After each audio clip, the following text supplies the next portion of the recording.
Olá, chicas e chicos, bem-vindos a Me Flipa. Verbos reflexivos. Em espanhol, a gente tem verbos reflexivos. A ação que o sujeito da frase pratica se direciona a ele mesmo.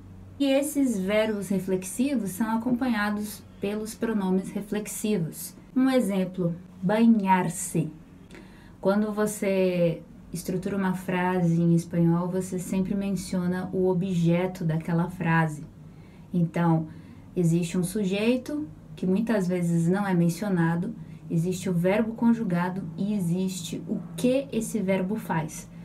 Se eu vou construir uma mensagem com o verbo banhar, que significa dar banho, eu preciso dizer em que ou quem o sujeito dá o banho.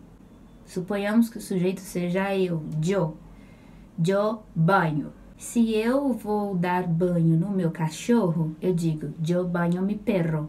Se eu vou tomar banho, eu vou dar banho em mim mesma. Eu digo, me banho. Eu estou dando banho em mim mesma. Então, a ação de dar banho é comigo mesma. Isso é um verbo reflexivo.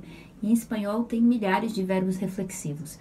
E aí, você vai conjugar o verbo, como conjuga todos os outros, e também vai escolher o melhor pronome reflexivo para usar junto com esse verbo. Tem alguns verbos que, quando eles estão na forma de reflexivos, eles ganham outro significado. E isso é muito interessante. Por exemplo, o verbo volver. Volver significa voltar. Ir e volver. Ir e voltar. Existe até um filme de Pedro Almodóvar chamado Volver, que conta a história de uma toureira e trata do tema da eutanásia. Volver, quando é reflexivo, volver-se, ele significa transformar-se, o que é interessante, porque quando você dá uma volta ao redor de si mesmo, teoricamente você se transformou, você deu um giro em torno de você, você se transformou em outra coisa.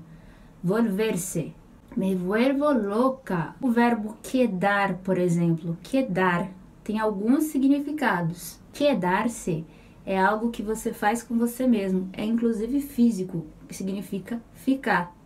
Quédate aí, fique aí. Eu nunca entendi porque llamar-se é um verbo reflexivo, porque llamar é chamar. Agora, llamar-se, ninguém se chama a si mesmo. Então, não faz muito sentido llamar-se ser reflexivo. A gente aprendeu llamar-se logo no início, quando a gente começa a estudar espanhol, para se apresentar. Eu me llamo Rita, e como tu te llamas? Mas ninguém se chama, os outros é que chamam a gente. Se você souber a explicação de llamar-se ser um verbo reflexivo, pensando nessa ideia, por favor, pode escrever aqui nos comentários. Chicas y chicos, por hoy es esto. Nos vemos en nuestro próximo encuentro. Adiós.